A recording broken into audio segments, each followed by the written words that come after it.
साथियों नमस्कार, कैसे हैं आप सब लोग। आप सबको जय श्री राम, जय बालाजी की, जय खाटू श्याम जी की। आज की कक्षा में हम कुछ नया जो है पढ़ने वाले हैं। पढ़ोगे भाई, रेडी हो? तो फिर निकालो भाई एक कॉपी और एक पेन। देखो, छोटी सी बात यह है कि क्रिमिनल केस में कई बार अक्यूज या डिफेंस लेता है कि मैं मौके पर नहीं था जहाँ पर क्राइम हुआ, मैं कहीं और था, मुझे उस जगह से बुलवाया गया और अल्टीमेटली मुझे इम्प्लिकेट किया गया। जो उसकी थ्योरी होती है कंसर्न डिफेंस की, इस पॉइंट पे इसको हम कहते हैं प्ली ऑफ एलिबी, कि मीन्स कहीं और आप थे पर आपको घटनास्थल बुलाया गया, एविडेंस को किया गया फैब्रिकेट और आपको जो है फंसा दिया गया है। जिस संबंध में इंडियन एविडेंस एक्ट का सेक्शन 11 और सेक्शन 106 काफ़ी इंपॉर्टेंट है। पर जब भी हम लेते हैं प्ली ऑफ एलिबी तो किन किन बातों को हमें ध्यान में रखना होगा, ये बात काफ़ी इंपॉर्टेंट है। अदरवाइज़ क्या होगा कि केस कमज़ोर है प्रोसिक्यूशन का, पर हमारी गलती ही हमको हरवा देगी उस केस में जो टोटली बेस्ड है on bogus, on fictitious evidences. Clear है?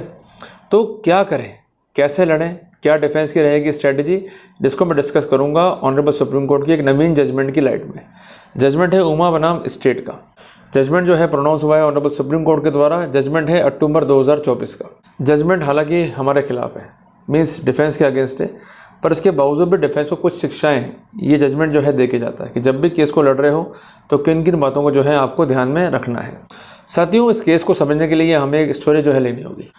साथियों, इस केस में जो किरदार है, किरदार नंबर 1, वो एक महिला है। छोटी बच्ची थी, बड़ी हुई, अल्टीमेटली उसकी जो है शादी हुई, तो उसको हम ले लेते हैं मिस ए। ठीक है जी, शादी उसकी हुई मिस्टर बी से। शादी के 6 महीने बाद ये लड़की जो है मर जाती है। अल्टीमेटली इस लड़की के फादर जो है एक रिपोर्ट को दर्ज कराते हैं और उस लड़के के साथ साथ उसकी जो कंसर्न आंट है, जो कंसर्न अंकल है, वो भी जो है पक्षकार बनते हैं। अल्टीमेटली कार्रवाई होती है और कार्रवाई के बाद कंसर्न कोर्ट जो है इनको बरी कर देता है। मामला हाईकोर्ट जाता है। हाईकोर्ट जो है इनको पनिशमेंट अवार्ड करता है और इनको गिल्ट जो है होल्ड करता है। फिर ये मामला जो है सुप्रीम कोर्ट पहुँचता है। तो क्या हुआ इस पूरे मक्कड़ जाल में, ये हमको समझना होगा, बट स्टेप बाय स्टेप। साथियों, वापस से मैं उसी पॉइंट पे आ रहा हूँ कि जहाँ पर शादी हुई थी।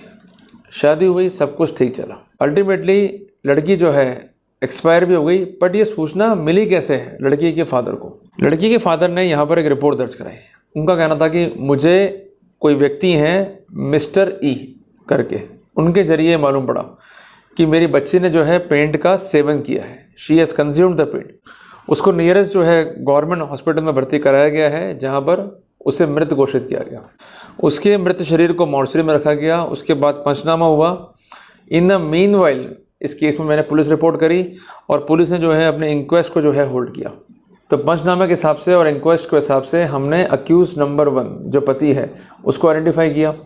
इसके अलावा इस क्राइम में उसका जो अंकल है, उसकी जो आंट है, उसके रोल को भी जो है आइडेंटिफाई किया। ज़रूरत क्या रही थी इन लोगों को आइडेंटिफाई करने की या स्पेसिफिक रूप से इस क्राइम का भाग बनाने की?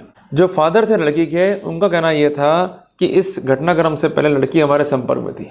वो हमारे पास में आती, हमें सारी बात जो है बताती। उसका कहना यह था कि मेरे पति मुझे हैरेस करते हैं, डाउरी की डिमांड करते हैं और उनकी आंटी के साथ में अवैध शारीरिक संबंध है, जिस कारण मैं सोती हूँ बेडरूम में, वो सोते हैं हॉल में, और अवैध संबंधों के चलते मेरे जो रिलेशनशिप थे मेरे पति के साथ में वो ख़राब हो चुके थे। अल्टीमेटली आंट को ये लगा, मीन्स जो उस लड़के की आंट है, कि ये लड़की आ जाने से अब ये रिश्ते जो है लंबे टाइम तक कायम नहीं रह पाएंगे। तो उन्होंने एक कॉन्स्पिरेसी करी जिसके तहत अल्टीमेटली लड़की को मारा पीटा गया और मौके की परिस्थितियाँ किसी के संज्ञान में प्रॉपरली ना आ सके, इसलिए लड़की के मुँह में उसको मारने के बाद कैरोसिन और पेंट जो है डाला गया, ताकि ऐसा सीन क्रिएट हो जाए कि जैसे उसने सुसाइड किया। अक्सर हम ये सीन जो है पिक्चरों में देखते हैं। साथियों, यहाँ पर जब पुलिस ने मामले की जांच करी तो उनके सामने अहम क्वेश्चन ये था कि क्या ये सुसाइडल डेथ है या डेथ होमोसाइडल है, जिस कारण उन्होंने विशेषज्ञ की राय ली जो कि थे मेडिकल एक्सपर्ट। उन्होंने बॉडी को एग्जामिन किया तो उनका पॉइंट ये था इस केस में कि लड़की को मारा पीटा गया है और उसके बॉडी में गंभीर चोटें हैं, जिसको हम कहते हैं एक्सटर्नल इंजरीज। दूसरी बात, इसका गला घोटा गया है। It is a case of strangulation. और गले से जो है जब किसी साड़ी को बांध के आपने इसको कसकर जो है खींचा तो अल्टीमेटली ब्रीदिंग इशू हुआ और इस लड़के की सांस घुटने से मौत हो गई। बट इसके साथ साथ एक बोन है जिसका नाम है हाइवेट बोन। ये हाइवेट बोन बेसिकली जो हमारा गला है यहाँ पर होती है, ये बोलने में, निगलने में काफ़ी हेल्प करती है। इस पूरे के पूरे घटनाक्रम में ये बोन जो है टूट गई थी। तो ऐसी स्थिति में कंसर्न पेंट का या कंसर्न कैरोसिन है उसका निगलना, उसका कंजम्पशन अपने आप में ही डाउटफुल दिखाई देता है। तीसरी बात, जब हमने विसरा के सैंपल्स लिए, उसकी जांचें करी, तो ये मालूम पड़ा कि जो बॉडी में इंटरनल ऑर्गन्स थे वहाँ तक जहर पहुँचा नहीं। जहर मीन्स पेंट या कंसर्न जो केमिकल है कैरोसिन। तो उनका कहना ये था बेसिकली इसको मारा पीटा गया और गला घोट के जो है इसकी हत्या की गई है, जिस कारण यहाँ पर जो रिपोर्ट है वो इंडिकेटिव थी कि it is a death not by consumption of poison और any pain, rather than it is basically the case of strangulation, जहाँ पर नेक को जो है स्ट्रैंगुलेट किया गया, जो कि बना कॉज ऑफ डेथ। क्लियर है? यहाँ पर इन रिपोर्ट के बेसिस पे जो गवाह थे उसके बेसिस पर पुलिस ने जो है अक्यूज पर्सन्स को चार्जशीट किया। ट्रायल कोर्ट ने बरी कर दिया। हाई कोर्ट ने ये कहा कि यहाँ जो भी डिफेंसेस लिए हैं कंसर्न अक्यूज ने, उसको वो साबित नहीं कर पाए। साथियों, जब मामले का मंथन हुआ सुप्रीम कोर्ट जाके, तो अक्यूज का कहना यह था कि जो कंसर्न ट्रायल कोर्ट का व्यू है ये बिल्कुल ठीक है और कंसर्न हाई कोर्ट ने माइंड अप्लाई किए बगैर हमें कन्वर्ट कर दिया। सबसे बड़ा एरर तो यहाँ पर यही है कि कोई अलग प्लॉजिबल व्यू नहीं है। एरर क्या है रिकॉर्ड पर अपेरेंटली वो भी क्लियर नहीं है। तो क्या कारण था इंटरफेयर करने का हाई कोर्ट का, ये स्पष्ट नहीं है। तो कोर्ट ने इस व्यू को सही माना कि हाँ ये बात सही है, बट ये भी माना कि अगर अलग प्लॉजिबल व्यू है तो कोर्ट जो है इंटरफेयर कर सकता है। कोर्ट ने पहला पॉइंट ये माना कि ये बात तो सही है और ये फैक्ट भी एडमिटेड है कि ये केस बेस्ड है सर्कमस्टेंशियल एविडेंस में। जब भी कोई मामला बेस्ड होता है सर्कमस्टेंशियल एविडेंस पे तो वहाँ पर मोटिव जो है वो काफ़ी इंपॉर्टेंट हो जाता है। साथियों, इस पॉइंट पर कोर्ट ने जजमेंट कोट किया, the judgement of honourable Supreme Court of Sharad Birdhichand बनाम स्टेट ऑफ महाराष्ट्र का, जिसका साइटेशन है 1984 वॉल्यूम 4 SCC पेज नंबर 116। इसमें भी ये लेट डाउन था कि अगर मामला बेस्ड है सर्कमस्टेंशियल एविडेंस पे तो प्रोसिक्यूशन को कड़ी से कड़ी जो है जोड़नी होगी to prove the guilt of the accused. On mere hypothetical basis the accused can not be convicted. पर कोर्ट ने यहाँ ये भी लिखा कि अगर मामला जो है चार दीवारी में हुआ है, अक्यूज जो है मौके पर प्रेजेंट है और मौके से एब्सकॉन्ड नहीं हुए हैं, इवन वो इन्फॉर्म नहीं करें लड़की के पेरेंट्स को, तो अपने आप में उनका कंडक्ट जो है वो रिफ्लेक्ट होता है। इसके अलावा स्पेसिफिक डिफेंस उनको लेना होगा कि ये मौत कैसे हुई है, जब वो उस सीन पर जो है प्रेजेंट है, उस टाइम पर जो है प्रेजेंट है जहाँ पर एलिज्ड जो है क्राइम हुआ है। अगर वो ये स्टैंड नहीं ले पाते हैं, उस स्थिति परिस्थिति का स्पेसिफिकेशन नहीं दे पाते हैं, तो वहाँ पर सेक्शन 106 इंडियन एविडेंस एक्ट का जो बर्डन है वो डिस्चार्ज नहीं होता है। सेक्शन 106 इंडियन एविडेंस एक्ट का ये बर्डन इम्पोज करता है अक्यूज पे कि जो फैक्ट स्पेसिफिक हैं, आपकी नॉलेज में है, आपको एक्सप्लेन करना है। अगर अक्यूज एक्सप्लेन नहीं कर रहा है then he is at fault. Apart from that medical evidences जो है उनको भी खंडित नहीं कर पाया डिफेंस। तीसरी बात है कि इन्होंने लिया प्ली ऑफ एलिबी, बट ये कहते हैं कि हम कोई और थे, बट उसको ये स्पष्ट नहीं कर पाए और ना ही कोई ऐसी एविडेंस रख पाए जिसके आधार पर ये कह सकें कि हम प्ली ऑफ एलिबी को सक्सेसफुली प्रूव कर पाए।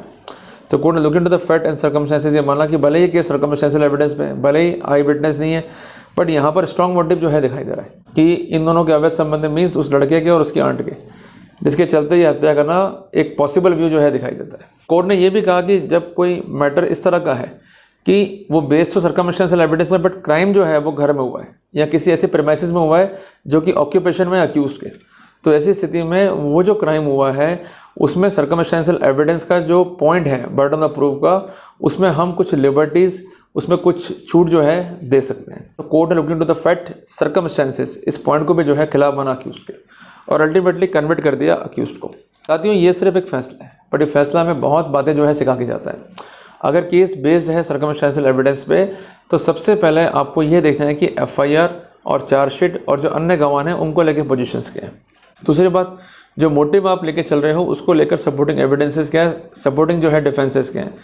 तीसरी बात, अगर आप लेके चल रहे हो प्ली ऑफ एलिबी, तो सिर्फ बोलने से काम नहीं चलेगा, उसको स्टैंड भी करना पड़ेगा। अगर आप नहीं करते हो स्थितियाँ खिलाफ जाएंगी आपके। चौथी बात, अगर मौके पर आप हो और आपकी पोजीशन, आपकी प्रेजेंस जो है डाउटफुल नहीं है, तो ऐसे सिनेरियो में आपको सेक्शन 106 इंडियन एविडेंस एक्ट के क्रम में स्पेसिफिक जो है देना पड़ेगा इंटरप्रिटेशन और स्पेसिफिकेशन। अगर वो नहीं है तो खिलाफ आपके जाएगा। इसके अलावा मेडिकल एविडेंसेस के हैं। तो ये कुछ इंपॉर्टेंट टिप्स हैं जब आप फाइट कर रहे हैं किसी क्रिमिनल केस को, इंक्लूडिंग अ मर्डर केस, कि अगर हम ले रहे हैं प्ली ऑफ एलिबी तो हमें किन किन बातों को जो है ध्यान में रखना होगा। और मेन बात ये कि प्ली ऑफ एलिबी को जब भी आप ले रहे हैं तो सपोर्टिंग डॉक्यूमेंट्री एविडेंस फाइल पे होनी चाहिए जिससे हम केस को स्टैंड बाय कर सकें। And there should not be any ground to doubt the evidence. अगर वो नहीं है तो ये स्टैंड ना लें, इस बात को विशेष जो है ध्यान में रखें। तो उम्मीद करता हूँ कि आज का ये टॉपिक जिसमें मैंने एक स्टोरी को डिस्कस किया और आपको समझाने का प्रयास किया कि सर्कमस्टेंशियल एविडेंस केस होने के बावजूद भी, कमजोर केस होने के बावजूद भी हमें सजा हो सकती है यदि हमने कुछ बिंदुओं को ध्यान में नहीं दिया। तो केस फाइल को पूरा पढ़ो, जो भी मोटिव प्रोसिक्यूशन लेके आ रहा है उस पर आपको अटैक करना है, जो विरोधाभास है वो क्रिएट करना है। इसके अलावा अगर आप प्ली ऑफ एलिबी ले रहे हो तो वहाँ पर आपको उसको स्टैंड करना पड़ेगा, वो ड्यूटी प्रोसिक्यूशन की नहीं है। अगर आप स्टैंड नहीं करते हो तो एडवर्स इन्फरेंस में बी ड्रॉन अगेंस्ट यू। तो जो भी प्ली हम ले रहे हैं वो सोच समझ के लें ताकि हमें दिक्कत नहीं पड़े।